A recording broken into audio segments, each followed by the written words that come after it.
Bonjour à tous, bienvenue dans Bonjour chez vous. Alors pour cette fin de journée, cette fin de semaine, pardon, j'ai deux invités avec moi. On a fait les choses bien, on a fait les choses en grand.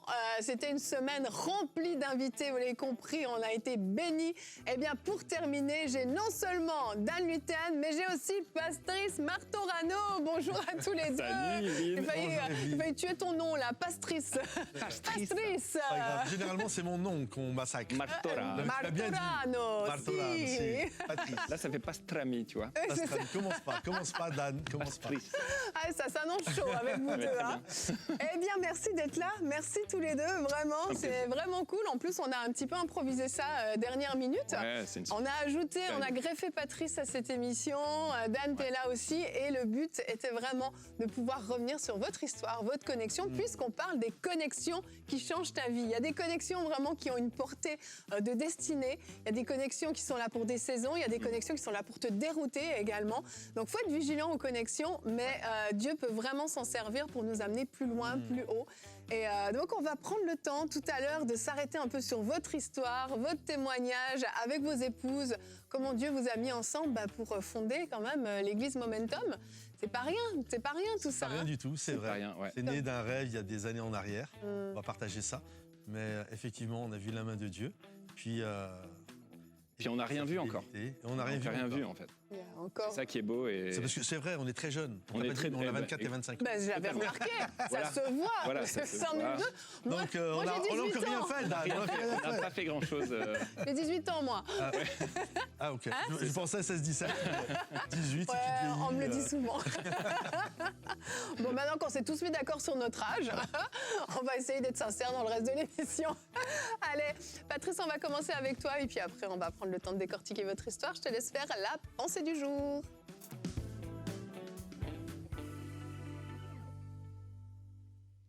Alors la pensée du jour est liée à la thématique de cette émission sur les connexions. Et j'aimerais vous parler d'une connexion vraiment qui a été puissante et qui a amené vraiment une grande bénédiction parmi le peuple de Dieu. C'est la connexion entre Élie, le prophète Élie, et Élisée. La Bible nous dit que la première fois qu'ils vont se voir, Élie va retrouver Élisée. Et Élisée, à ce moment-là, c'est un tout jeune homme. Il est derrière les bœufs, derrière sa charrette. Il est en train de travailler, peut-être l'entreprise de papa ou un ami, je ne sais pas. Mais il est là, il est en train de travailler. Et Dieu a parlé clairement à Élie en lui disant que cet homme allait être son successeur. C'était vraiment une connexion avec qui il allait passer du temps, le former. Et donc voilà que Élie part et il retrouve Élisée derrière une paire de bœufs en train de travailler.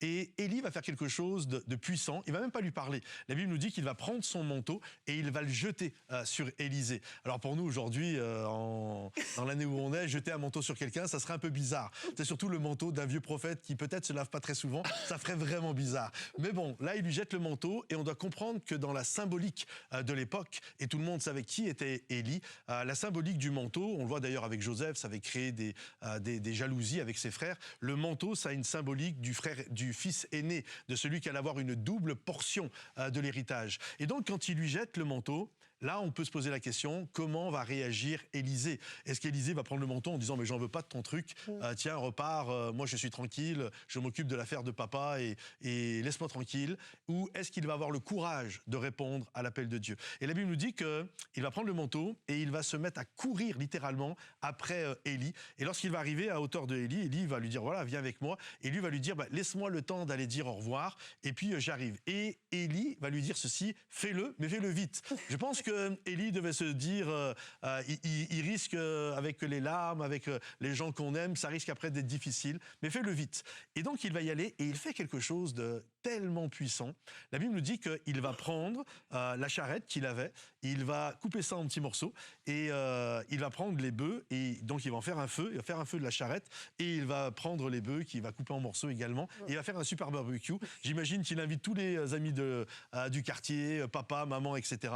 Et ils ont dû célébrer leur départ. Et je trouve que ça, c'est quelque chose de puissant. Quand on veut vivre une belle nouvelle saison, c'est important de savoir achever l'ancienne. Et Élisée, plus exactement, fait quelque chose de fort. Il brûle ce qu'on peut appeler, il brûle les bateaux. C'est-à-dire qu'il brûle son métier d'avant. C'est comme s'il se donnait aucune chance de retourner à sa vie passée. Maintenant, il n'a plus que le choix d'avancer et de se connecter à Élie et de vivre l'aventure avec Élie. Et je crois vraiment, plusieurs d'entre vous qui écoutez, je crois qu'il est important de savoir, vous désirez vivre une nouvelle saison, mais il est important de savoir quitter l'ancienne saison, parce que tant qu'on garde un filet de secours, on aura toujours tendance à vouloir y retourner. Donc si tu veux vivre la nouvelle saison, te connecter à ton Élie, te connecter à ce que Dieu veut, il est important de savoir brûler les bateaux. Il est important de savoir aller de l'avant. J'entendais ça dernièrement, ça m'avait fait sourire. Quelqu'un qui disait, quelqu'un qui habite, je sais pas moi, au milieu de la France, on va dire Montluçon, et son rêve, c'est d'aller à New York. Le plus dur n'est pas d'aller à New York. Le plus dur, c'est de quitter Montluçon. Et je crois que dans nos vies, c'est pareil. Le plus dur, c'est pas de vivre la vie que Dieu a pour nous, c'est de quitter ce qu'on est en train de faire aujourd'hui. Alors, connecte-toi avec les bonnes personnes et vis la destinée que Dieu a pour toi. Merci Patrice, merci beaucoup pour cette Yes, belle pensée du jour. Alors aujourd'hui, j'ai pas Élie et Élisée sur le plateau, c'est pas tout à fait dans la même dimension, mais il y a cette connexion qui a eu lieu entre vous et qui a changé la destinée, tout comme Élisée a accepté ce mandat, a accepté cette connexion de recevoir, parce que mine de rien, quand il reçoit son manteau, c'est une sacrée connexion quand même, parce qu'il reçoit le mandat qui va avec. Eh bien, vous avez été connectés ensemble il y a maintenant pas mal d'années, et c'était ici, sur cette terre du Québec. Donc c'est un petit peu un retour aux sources qu'on fait aujourd'hui. Combien, 24 ans plus tard, c'est ça, 2001 24 ans, exactement. Alors Juste 20 ans. comment s'est passée cette connexion divine entre vous?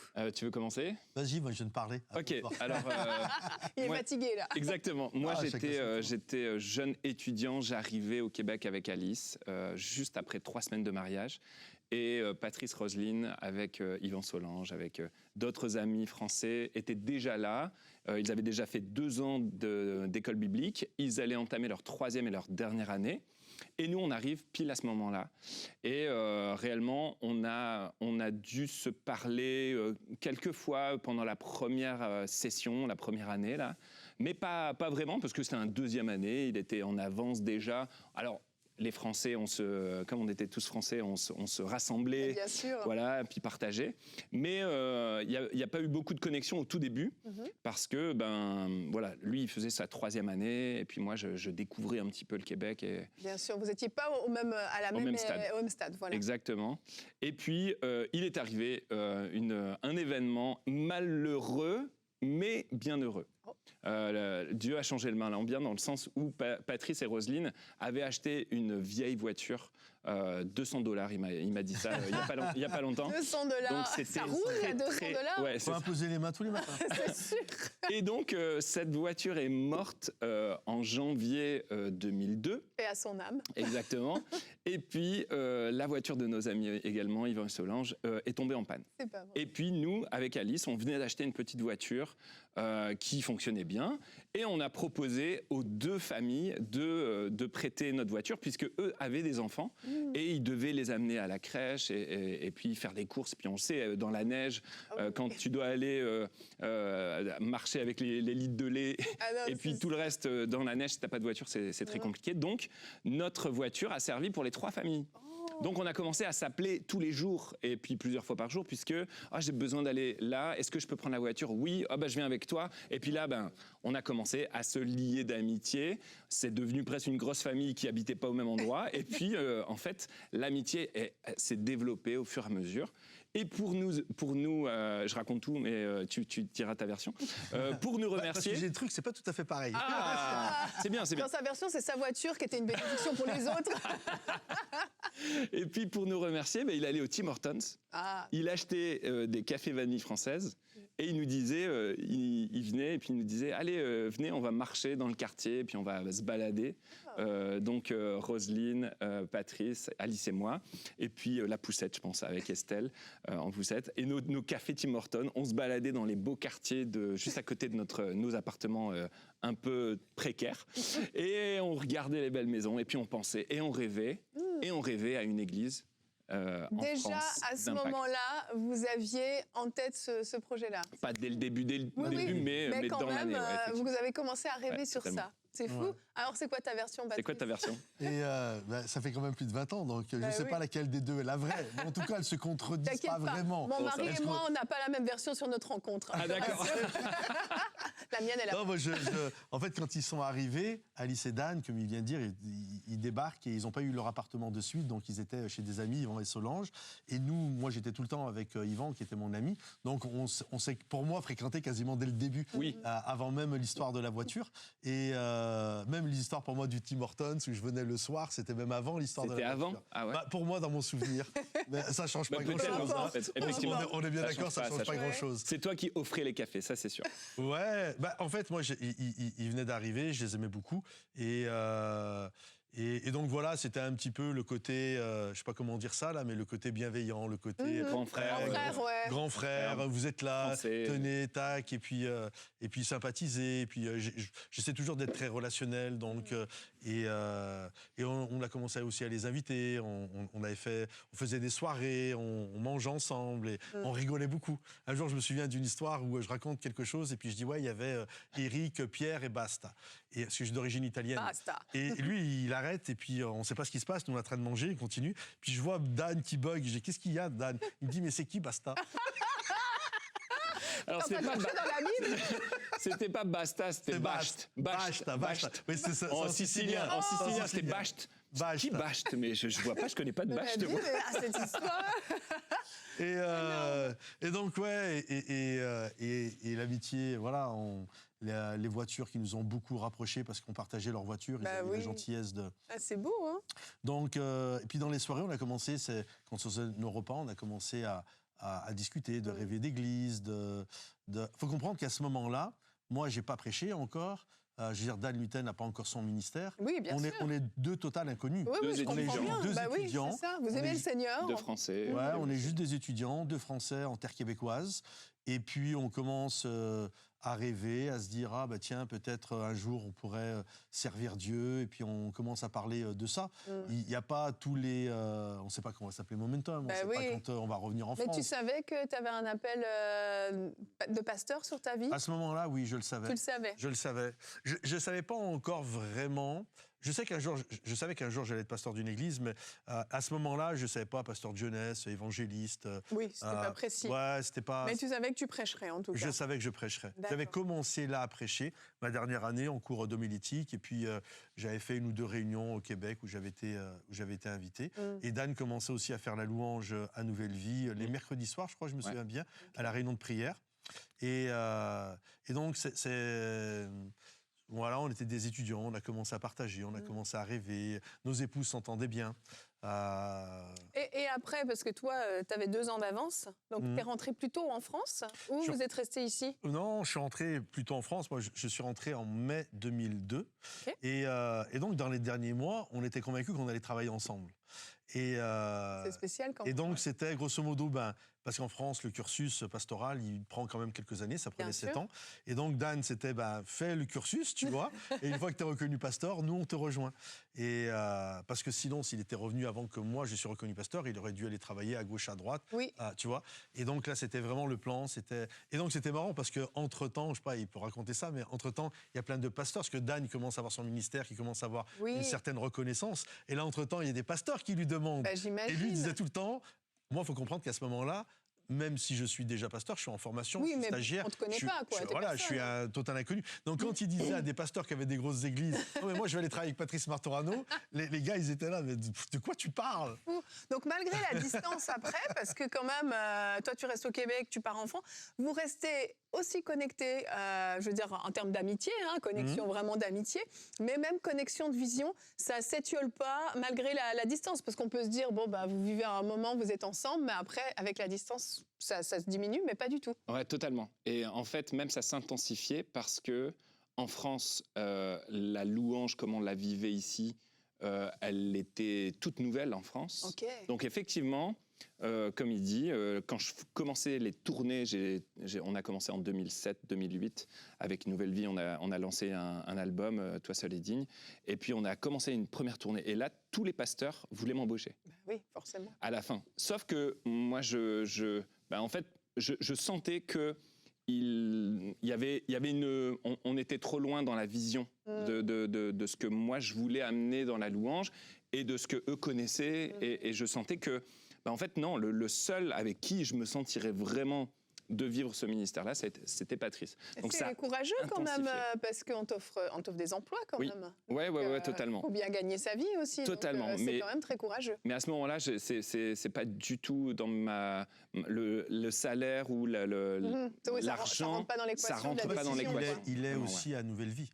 Là, j'étais à Nouvelle Vie. Et quand même J'étais dans une église phare. en 2005, j'ai eu mon baccalauréat. Donc et puis j'ai été tout de suite embauché par l'Église Nouvelle Vie Oui. comme pasteur dans le département de la Mais louange. tu savais que tu resterais pas là Exactement. longtemps. Nous, on en fait. savait qu'on C'était allait une rentrer saison. en France. Ouais. Ouais. Ah ouais, c'est super Et on intéressant. se voyait, parce qu'ils sont quand même français, Dan est de Dunkerque, son épouse elle est de Marseille, Près de il y a Marseille. de ouais. Istres, Mhm. et donc ils revenaient de temps en temps l'été. Oui. Et on s'arrangeait toujours pour se voir. Donc on a passé, on se voyait quand même Ouais. de manière assez régulière. On s'est vu quand même quelques étés. Ouais. Donc on passait du temps ensemble. Donc on partageait, là c'en est où, même quand on a décidé d'aller sur, par exemple, Bordeaux, vu qu'aujourd'hui on est sur Bordeaux, on en discutait. Oui, Parce ok. qu'on savait qu'ils allaient nous rejoindre. Oui, Donc c'était pas juste une décision que nous on prenait de notre côté, on c'était partageait. planifié, c'était réfléchi. Ouais, alors on n'avait pas tous les tenants, les Bien aboutissants, entendu. mais on en discutait quoi. Oui. On en discutait. Moi je me souviens à la base, moi je voulais aller à Paris. Personne, ma femme, Dan et Alice, non, Paris, non, ça leur parlait pas. Mais ça parlait, Bordeaux, ça parlait, et puis ça me parlait aussi. Bah Ça oui. me parlait aussi. Puis apparemment, c'était le choix de Dieu. C'était le choix de Dieu. Ouais, Mais oui. C'était le choix de Dieu. Dan, je sais qu'il y a des photos. Hein. Tu dis quand il y a des photos à montrer, parce que toi, tu les connais, mais parce que Patrice ne sait pas les photos que tu as Ouais, j'ai préparées. peur, Effectivement, j'ai peur. j'ai- T'as des dossiers, hein. J'ai ton amour. un dossier, mais d'abord, il y a quelques photos que je t'avais envoyées, d'autres photos de moi, et puis de tout ce que... Il y a eu... là, c'est à EMCI. Oui, c'est hein, ça, c'était quand j'étais venu c'est en quelle il y année a quelques ça années. Ça fait Alors, ouais, il faudrait que je te retrouve... 2018, peut-être. Non, un petit peu, Même avant. peut-être avant, ouais, je Ok. pense. Ah, t'étais tout jeune. Ouais, j'étais tout jeune. Donc, ouais, en tout cas, Oui. s'il y a d'autres photos, on Ok. pourrait les voir tout à l'heure. Oui, n'hésitez pas à Mais, mettre les photos en régie, parce qu'on veut voir des petits dossiers quand même. On peut afficher la petite photo du staff pastoral que j'ai retrouvé, que je t'avais envoyé avec Patrice, Roselyne, Jérémy Sandy, Mathieu et Laetitia. Donc ça, c'est une photo. Voilà la photo de l'équipe là pastorale. là. Alors la photo du haut, c'est Alors attends, la j'essaie de photo reconnaître officielle. qui est qui, mais j'ai du mal. C'est vrai que celle qui s'occupe de nous t'a pas reconnu en fait. Donc, Ah, j'ai pas la- Patrice, j'ai pas la barbe. t'es à côté de Dan, on est d'accord, en Exactement. premier plan. Exactement, premier plan. Énorme, je t'aurais pas reconnu. C'est C'est vrai fou, bah non, vous Je étiez sais pas tout comment je jeune. dois le prendre. Hein. Bah c'est juste pas la même personne en Ouais, fait. tu donc, as changé. La barbe te change c'est- beaucoup. Ah c'est génial, Ouais, puis regardez ce après, que j'ai tu derrière moi. dépenses. Et ça c'est quoi alors Ah, donc ça, c'était en fait le pasteur Claude Houd à l'arrière-plan, à côté de mes deux pasteurs à Dunkerque. Ah oui. Lorsque il est venu faire une mission et vraiment que ça a activé quelque chose dans mon cœur pour servir Dieu. Donc c'était vraiment un moment décisif de ma vie. De ta vie. Ouais, pour venir ici, Ben oui. ça a vraiment aidé. Ça a été déterminant à ce Exactement. moment-là. Et on voit que c'était voulu de Dieu, parce que c'est ça a Totalement. amené cette connexion. Et ensuite, l'Église, elle démarre quand alors comment ça démarre tout ça? Alors moi, j'arrive avec mon épouse en été 2009. Été 2009, il y a déjà un pasteur qui est sur place, qui s'appelle Tony, avec qui je vais travailler 2 ans, puis ensuite il va partir sur Amiens, me laisser la responsabilité de l'église, mais Dan et Alice nous rejoignent 1 an plus tard, mai 2010. C'est ça, hein. C'est ça. Donc c'était ça, en fait. J'avais été reconnu pasteur, j'étais pasteur d'une église, et là, ils nous ont rejoints. Il y a 9 ans qui s'écoulent quand même Il y entre a 9 ans. votre rencontre et l'accomplissement, entre guillemets, de ce que vous aviez vu, Tout à fait. de ce que vous rêviez. Hein. C'est fait. long quand même. Exactement. Et moi, ce que j'aimerais juste rajouter, c'est que Alice, elle ne voulait pas venir Alice, travailler. ton épouse. Alice, mon épouse, ne voulait pas venir travailler avec Patrice et Roselyne juste par amitié. Oui. Elle voulait vraiment que ça soit le Seigneur qui nous aide. Parce que, voilà, des alliances, on a des amis, on a beaucoup d'amis, mais est-ce que vraiment on serait capable de vivre et de travailler ensemble avec tous les amis? Bah Ça, non. c'est pas sûr. Mais vous, c'était plus qu'une amitié. Là, c'était vraiment une connexion C'est une divine. connexion divine, complètement. Moi, souvent, quand je parle de notre amitié et de notre service, hein, alors sans se comparer à eux, mais je le vois un peu comme un Paul et Silas. C'est des connexions, c'est des gens que Dieu a connectés ensemble pour faire l'œuvre du ministère. Et ça va au-delà même d'une amitié. Complètement. Donc, moi, je vois ma connexion avec Dan. On est amis, mais c'est au-delà de l'amitié. Oui. C'est une connexion, c'est un duo que Dieu a créé.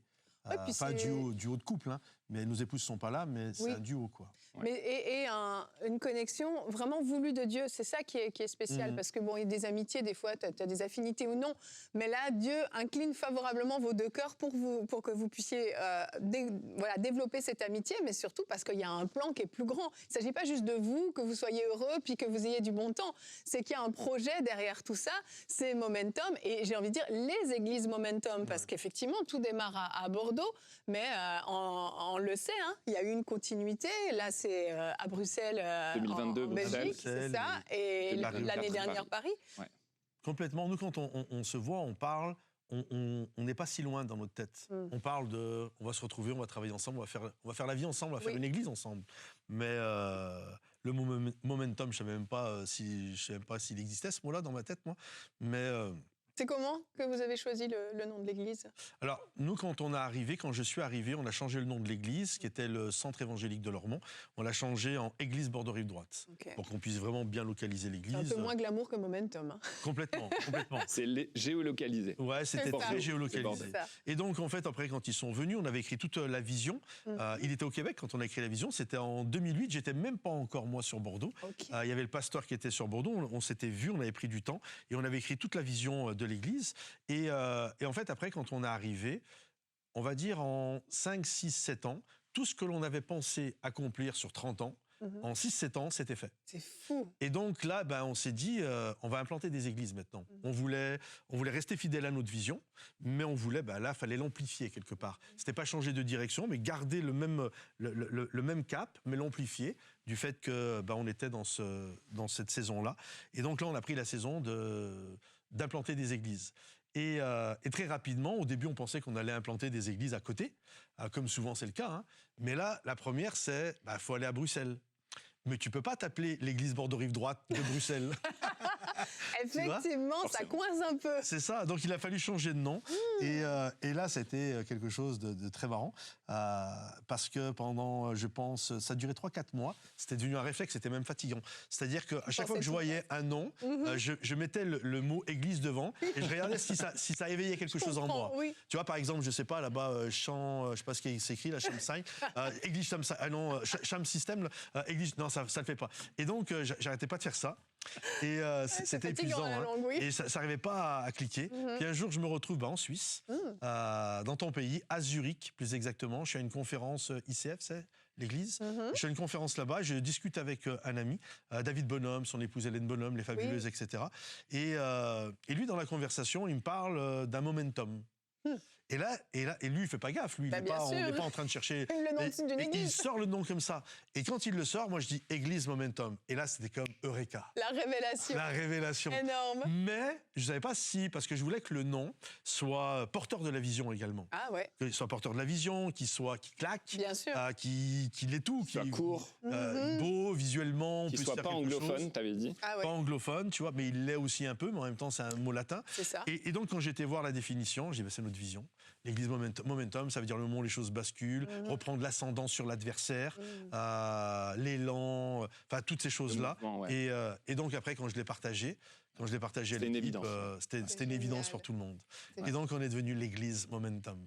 C'est bon. Donc là maintenant on peut être à Bruxelles, on peut être à Paris, on est à Bordeaux. Ça fonctionne partout là. Ça fonctionne de partout. C'est plus géolocalisé là. Non, et puis les autres endroits où on ira, ça fonctionnera pareil. C'est magnifique. Exactement. Hein, vraiment, vraiment. Et aujourd'hui alors, c'est encore cette amitié qui vous unit. Vous êtes, bien sûr, vous êtes amis, mais vous êtes collègues, co-visionnaires, etc. Mais vous avez encore le temps de vous voir, de passer du temps aussi fun ensemble pour nourrir cette amitié et pas seulement juste du travail.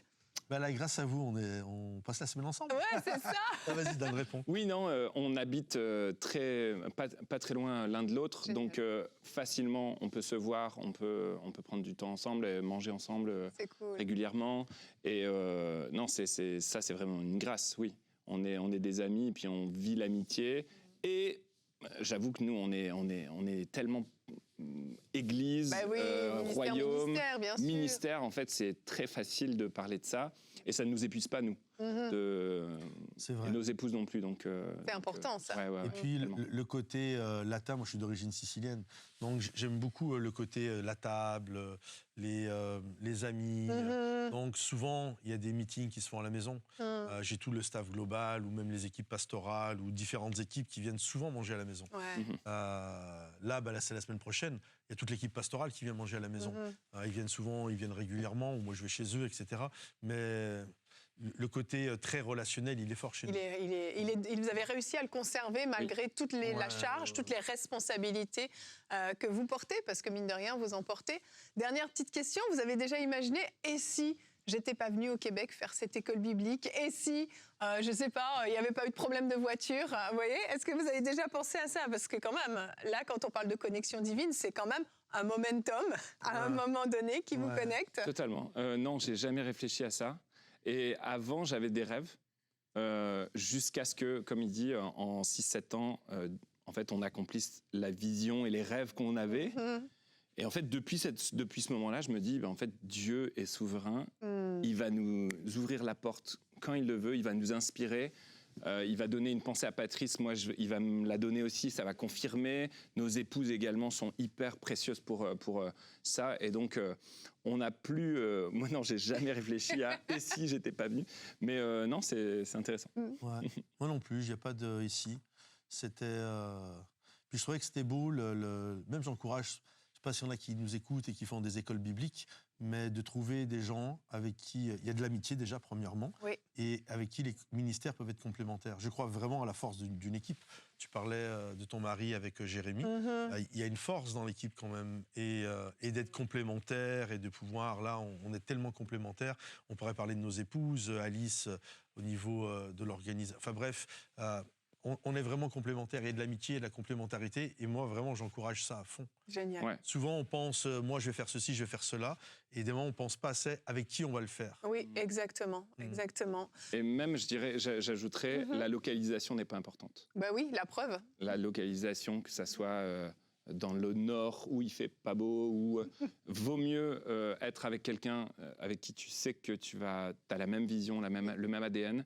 Dieu va s'occuper de... C'est ça le plus important, en fait. C'est pas les finances, c'est vraiment les personnes, les relations. Gloire à Dieu pour cette belle connexion qu'il a placée entre vous, vraiment, parce que c'est bon pour beaucoup de monde. Ça a changé beaucoup de choses. Et merci pour votre service, pour tout ce que vous semez. Je sais que vous payez un grand prix, on n'en a pas parlé, mais je pense qu'il n'y a pas eu que des moments fun et drôles. Il y a eu des moments difficiles, très certainement, des moments où il a fallu se serrer les coudes. Parfois, il y a des tensions même entre les amis, entre les co-leaders, etc. Donc voilà, on est vraiment reconnaissant pour votre amitié et puis tout ce que vous portez comme fruit. Et puis merci d'être venu nous raconter tout ça sur le plateau de Bonjour chez vous. C'était un vendredi un petit peu différent. Je suis sûre que vous avez été édifiés et que ça vous a donné envie, vous aussi, de développer des connexions divines. Alors merci messieurs, revenez quand vous voulez et nous on se retrouve la semaine prochaine pour de nouvelles émissions de Bonjour chez vous.